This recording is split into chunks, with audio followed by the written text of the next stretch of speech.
Hey guys, GHAZZY TV here with another Path of Exile video, and in this one, I want to talk about my league start and how I progressed the Zoomancer build that I've been playing, and I've been having a hell of a good time. Let's just be real. It's been fantastic. Great league start, amazing league so far. Some ups and downs, some pros and cons, of course. Nothing's perfect. But this video, I want to tackle the progression that I've done to maybe help you in your adventures and progressing your character from campaign into low budget into medium and higher. So let's just crack into it. But before we start this video, we are this close to 100,000 subscribers. So if you do find yourself enjoying the video, please do hit the subscribe button. It doesn't cost you anything, and it supports the channel way more than you think. Let's crack into it. This is the current state of my character. It is wearing Triad Grip. We have a pretty goddamn good Archdemon helmet, since they were kind of easy to make with a proper item level. We have a video linked in the descriptions below showing you how to do this with the Recom crafts. It's actually pretty cool to do. I did finish finally to set up my Hunger Loop for the Animate Guardian, which allowed me to change into the non-Frostbearer, Forged Frostbearer Spectre setup. I have a +2/1, a +1 Minion wand, and I got a pair of generic boots that I bought on trade and a Spectre chest, same thing there with some half-fast implicits. Right now, the lowest tier 4, I believe it is, or whatever it is, tier 6 actually. Pretty decent roll, Darkness to Throne, nothing fantastic. So before I go into the progression, I want to show you that I am actually in a fully fledged high-end game version of the medium budget PUB from the written guide. As you can see here, I just recently purchased the Watcher's Eye, which is a one mod that affects me. That's the Determination Fist damage mitigation. And outside of that, we have Prep Up My Flask according to the PUB as well. And that kind of covers the approach of these things. I did change one of the support gems to Woke Minion damage because the helmet doesn't have minion damage. It has less duration, which actually scales the damage of my skeletons. So that's the current state of my character. I've done a couple of tier 17s. I've done all my Void Stones. I'm actually farming a gold farm Atlas farm strategy, which looks like this if something you want to copy this. I believe this came from Captain Lance, actually. This was linked to me by one of my moderators. Been doing between 8 and 9 really bad maps. If I get Delhi in there, I'm looking at 10 to 20, 24,000 gold per map. Pretty rough modifiers. Got to be a little careful, especially when you do the blue altars, as you can see here. They can be a bit rippy. But other than that, I've been having a great time with the league. My only problem right now has actually been gold, but this video is not going to talk about the league mechanic, but instead go through the PUB and what I've done. So the low budget PUB is a bit squishy, as you can see here, but it is running pretty comfortably with 3 million shape per DPS on the low budget. We're generating endurance charges with an Enduring Composure. Do keep in mind that they're kind of expensive, but if you purchase one of these at item level 68 or higher, you actually can craft that yourself with alterations, and the way that is crafted is very simple.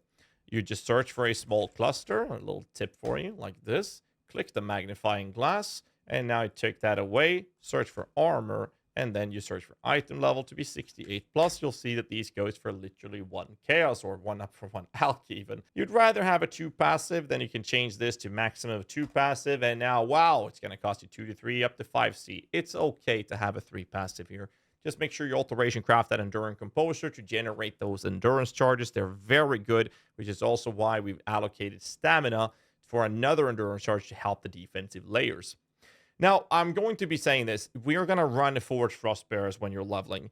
If you have access to them, my recommendation is that if you're running them early, like level 30, 35, I would recommend getting these nodes here to help keep them alive. Other than that, the support gems would be putting them into a Bitter Dream. A Bitter Dream looks like this. Shouldn't be too expensive. And the sockets you would put them in would be Spectre, Greater Volley, and Spell Echo. And that's basically how you would run the Spectres for leveling. This weapon will actually carry you up towards red tier maps. So the progression that I did and I would recommend people to do is make sure you cap your resistances. If you find a good pair of rare boots, get the hell out of the Bones of Ulur if you can. They're just here to help you get more damage output because they're very cheap and easy to get. But resistances is going to be a main prior. So get a rare pair if you can, but bonus is perfectly fine. There's no extra chest Spectre at the moment. They're also pretty cheap right now. The helmet is just very generic, +1, hence the damage is so low. So basically what you want to do is the first step of your upgrading your gear is when you want to move away from a Bitter Dream, and that is as soon as you get yourself a random ass 6-link. And a random ass 6-link basically means that you look at the colors you want in your 6-link, which in this build in the low budget is running 3 blue and 3 green. All you do is search for a body armor, look at 3 blue, 3 green in the link section. You search for this, and you'll find some corrupted shit pieces like this one. You can take this and use that for 5 chaos. If you do, and there's no life mod, this one has a life mod, but if it doesn't have, you could spec into the 15% life modifier if there is no life on your body. But there's some pieces here you can find 82 HP, 7 chaos, and you'll have your chess piece.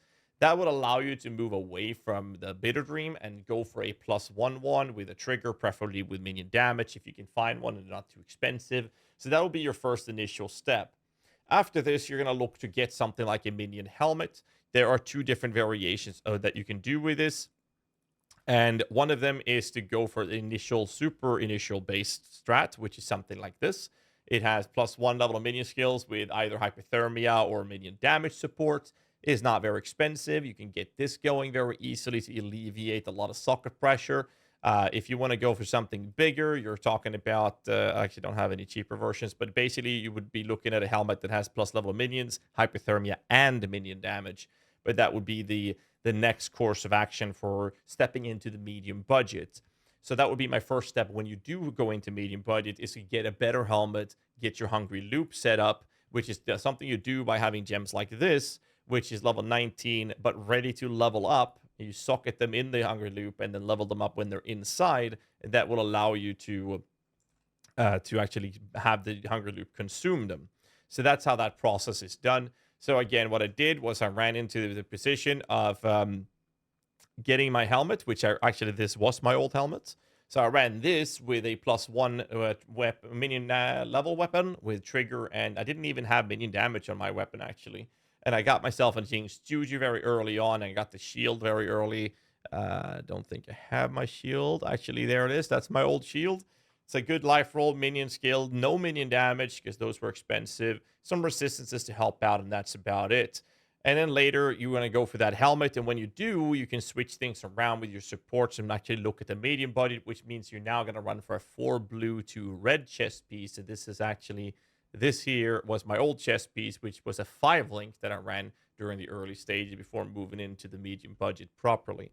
So that's the progression I chose to run with. With a new update I've did to the Zoomancer, we are no longer running Triad Grip Gloves for the low budget, so that's going to help you progress up there. Do also keep in mind that the medium budget POB is actually now running with a, over here, my bad. Flesh Offering is changed into Bone Offering with Life Tap to support that extra mana to make that covered. Do keep in mind that you can run a low level Precision. You can also run a lower level Dash to alleviate the dexterity pressure on the builds. If you do need help with dexterity, you can always bench it, and you can always pick up something like +30 dex down here. Try to avoid that if you can. Just put a bench craft instead. Another thing you can do, which is what I did, was that once I had my gear prepped and covered, you can see that I only need 242 intelligence because of the weapon, and I don't really need that much strength to cover my gear either, but strength gives HP.